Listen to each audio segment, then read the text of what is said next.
We're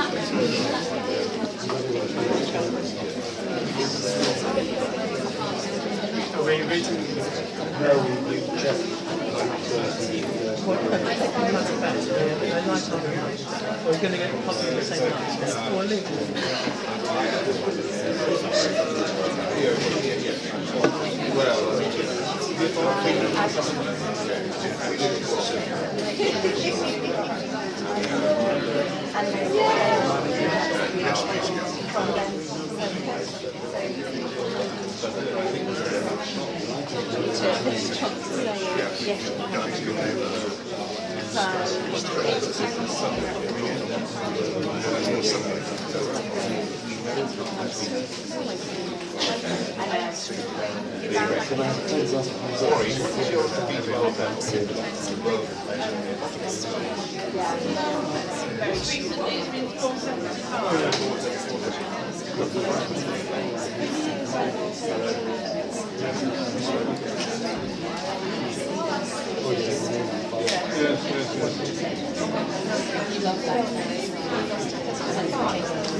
Well, I live in Holland, there's different kinds of politics there.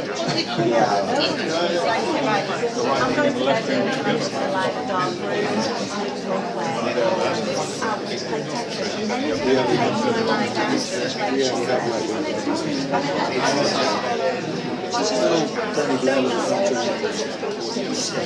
Tony Blair realised so he was writing policies. So he got votes from I know.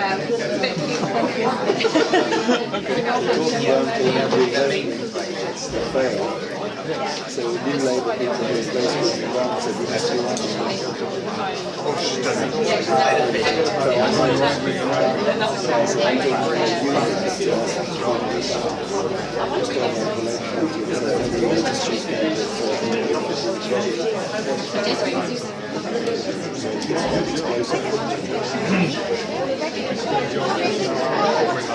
Well, this is my job, I know. I love my job. Well, I mean, like most of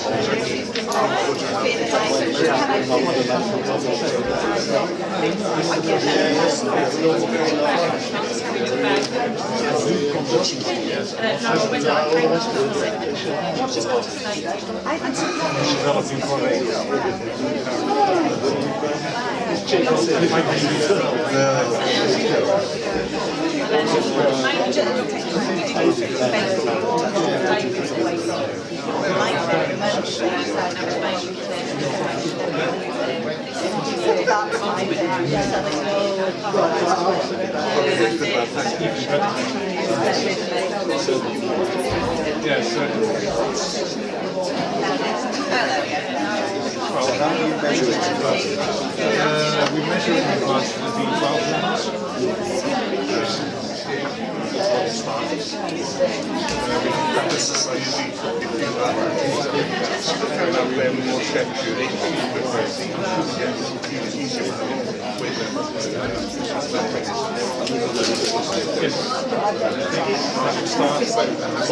Let me take you over. Yeah, let me take you over.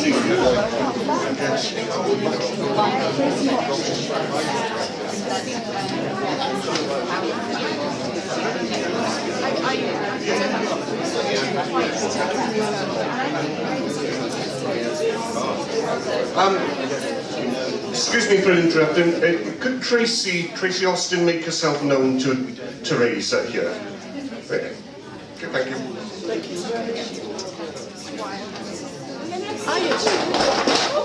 Are you Tracy? Is that for you've been pranked?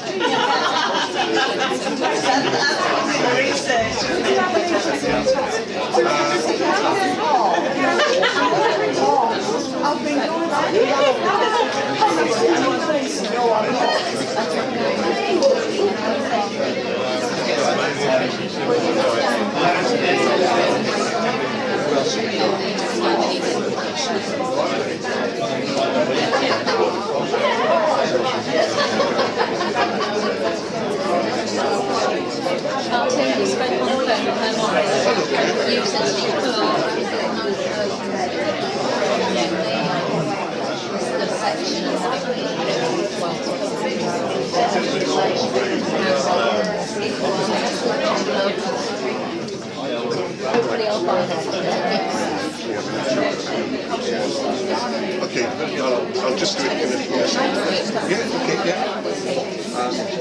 You need to talk to this lady here.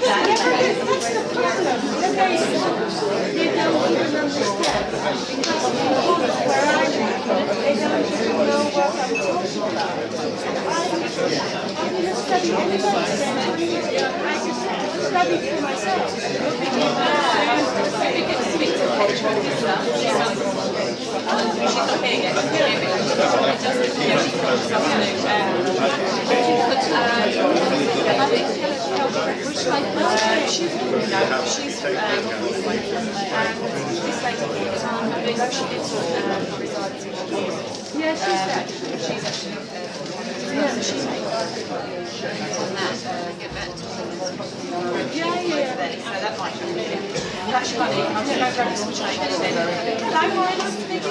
Hello. It's funny to be here. How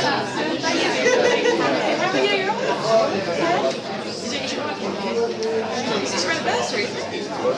Yesterday. I'll come and say hello in a second. Oh, is that special? Oh, right. Oh, I see. Oh, I was that's something special.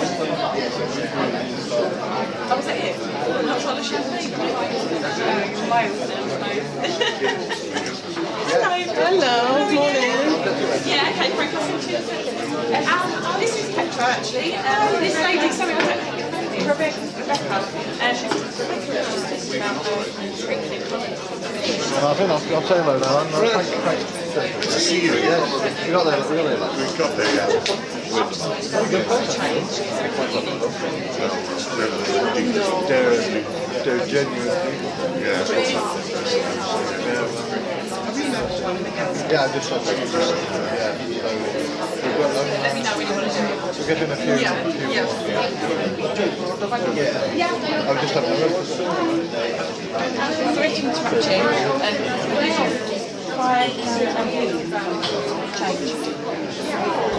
Sorry, Fred.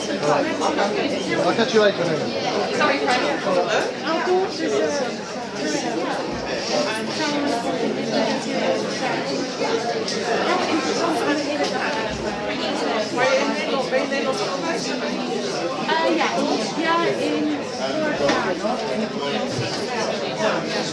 Ja.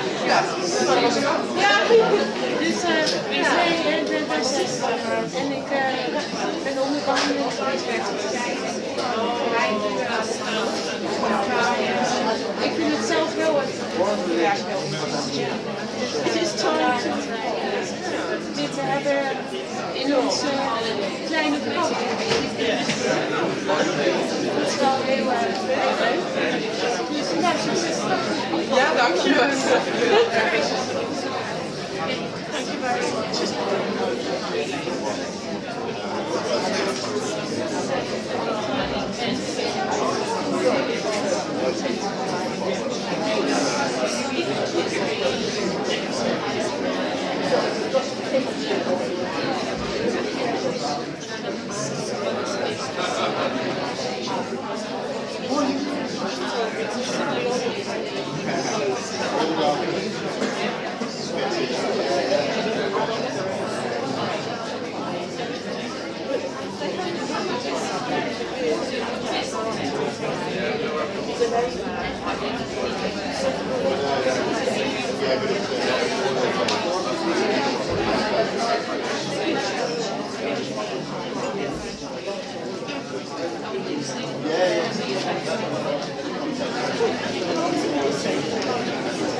Right, is that not blocking?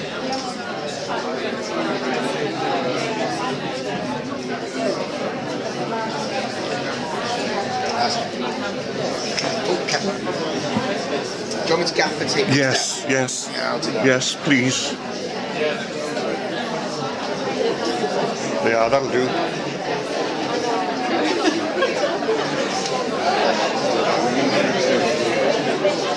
That does yes.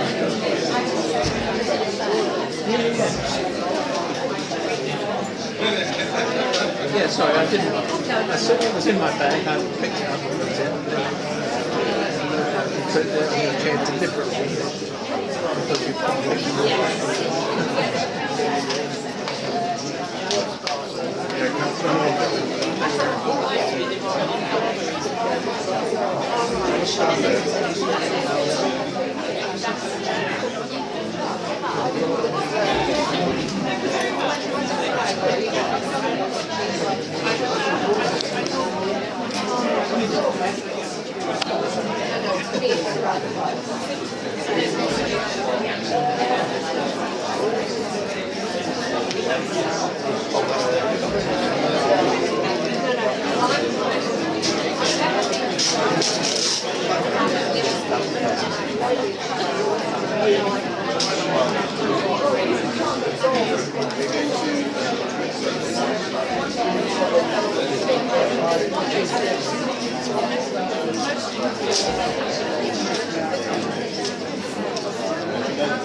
Hello, how are you? Okay.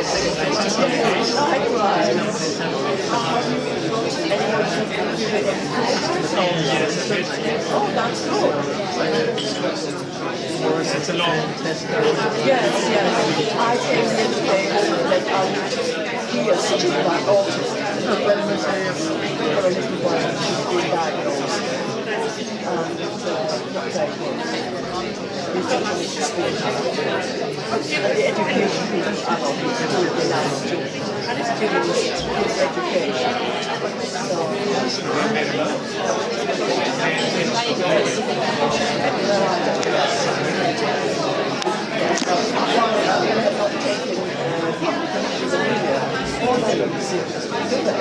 If they did, there would be more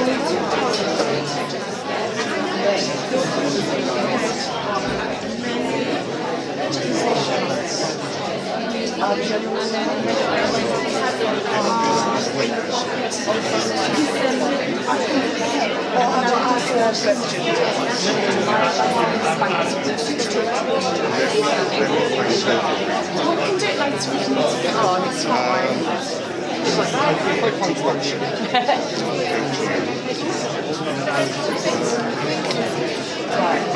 disappeared.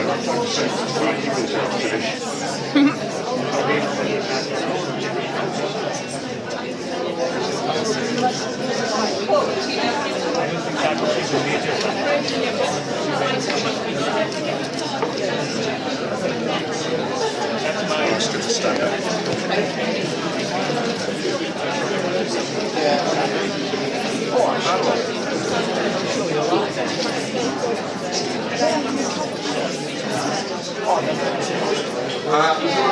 Thank you, ladies and gentlemen. If you could retake your seats for the next speaker, please.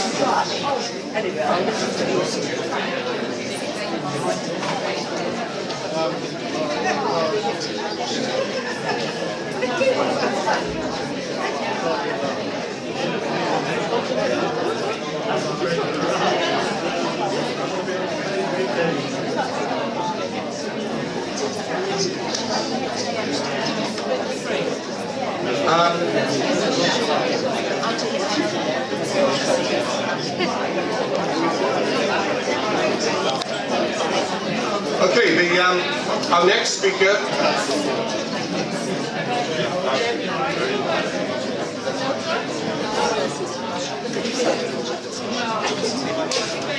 he's waiting. Okay, thanks. If you could take your seats again, please. A number of people have been asking after Dr. Ria, and unfortunately Dr. Ria is not here today, but I'm delighted to say his wife is. So Isabella, could you make yourself known, because a lot of people are asking for you. So there's Isabella there, and if you need to see Dr. Ria, see Isabella. Okay, our next speaker is somebody who's been a great friend of the Society.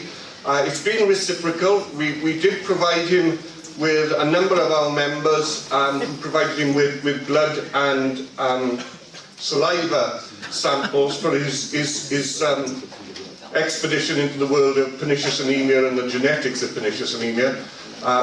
He's come to talk to us today about recent advances in the genetics of vitamin B12 absorption and metabolism, and he's Dr. Siddharth Banka.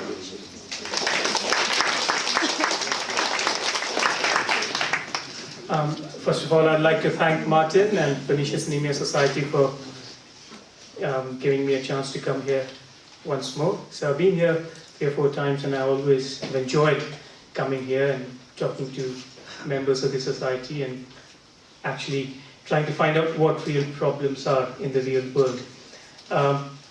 And as Professor Smith's talk just illustrated, that there are so many different aspects that still need to be understood about vitamin B12, its role and function.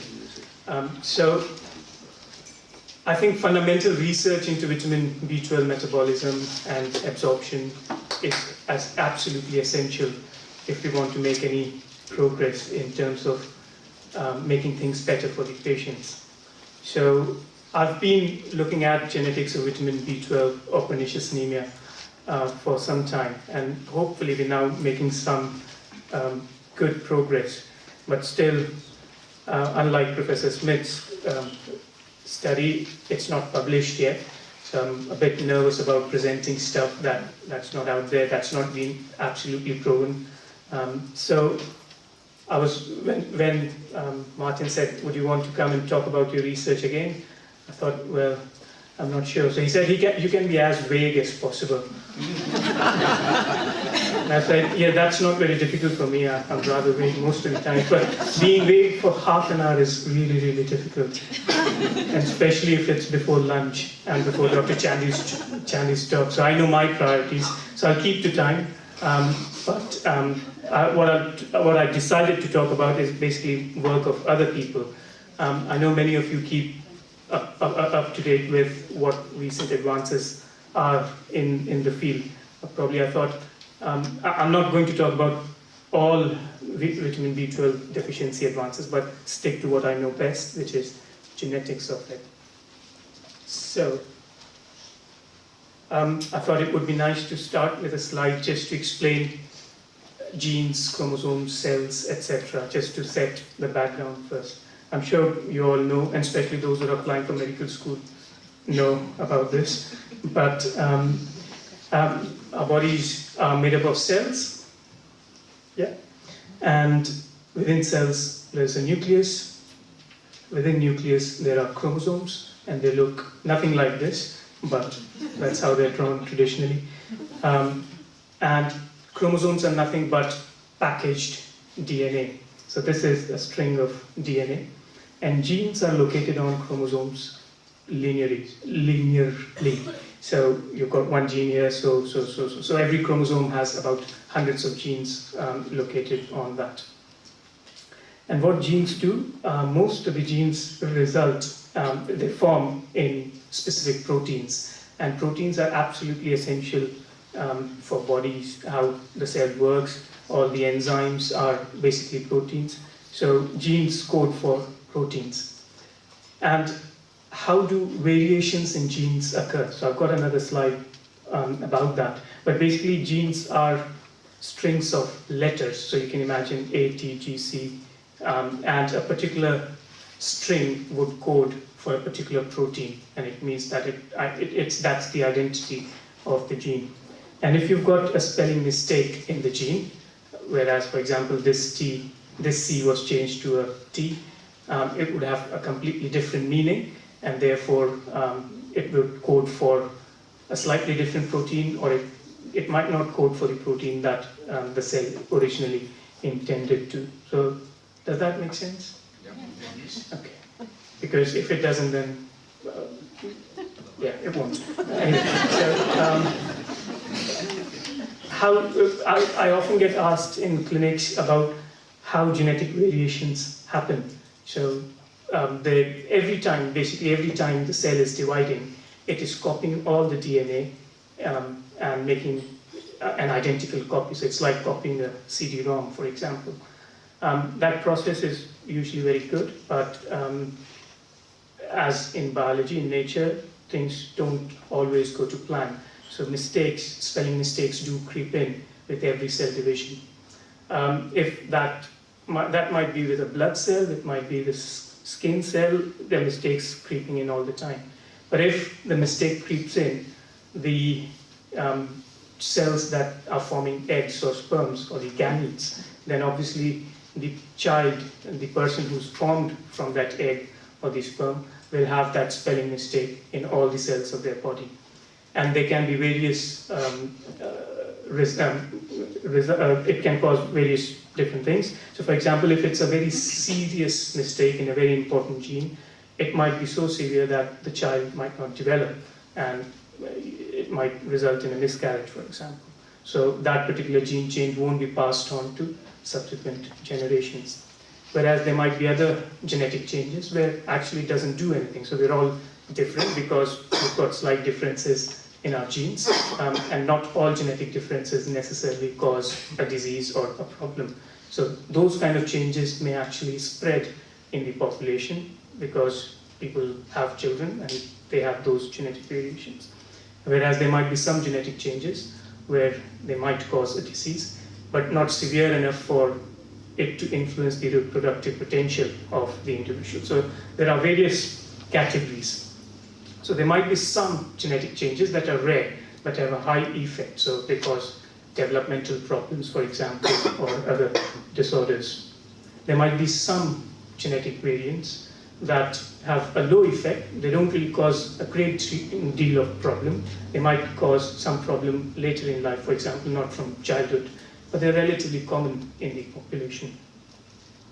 And there might be some genetic variations that have a low effect and they're rare. So we're not really interested in those variations because they don't really cause anything and they're very rare. So there's no real much point in thinking about them. And there might be, theoretically, there might be some variations which have a high effect and are very common. And again, from a scientific point of view, that would not be common. If something has a very high deleterious effect, it cannot be very common in the general population. So we're not really interested in the last two, but in genetics, we are essentially interested about rare variants with high effect and common variants with low effect. So I've divided the talk into two parts. One talking about the rare genetic variations, and one about the advances in the common genetic variations in relation to B12 deficiency. So genetics of rare disorders of B12 absorption and metabolism and uptake. Now, we thought that we knew everything about vitamin B12, how it's taken up by cells and how it's metabolized in these cells, but actually in the last 2 or 3 years we've learned quite a lot. But before going on that, should we care about rare? That's a question. Yeah. Yes. Yes. Why? It's us. Yes, absolutely. Rare things happen. Rare things happen, yes. Can I ask, how long does it take for a gene to change? You say there are some changes and they develop when you get children and the population makes that true, but how does it take years or? Right. So every cell division that is happening, a new genetic variation is occurring. So that can be a cell division in your blood cells, that might be happening, but you're not going to pass on your blood cells to your child. But if that genetic variation happens in the cell that goes on to make an egg later on, then that will obviously, if you have a child with that egg, that child will have all those variations within the cell. So it happens within, I would say, seconds, if you're talking about time period when the cell is dividing and the DNA is making a copy. But actually, when it manifests, the effects of it can be very immediate, that the cell dies, or it can be when you're 70, 80, 90, for example. Yeah, does that answer your question? Yeah. So yes, so we were talking about why care about rare, and you all said yes, because rare things happen.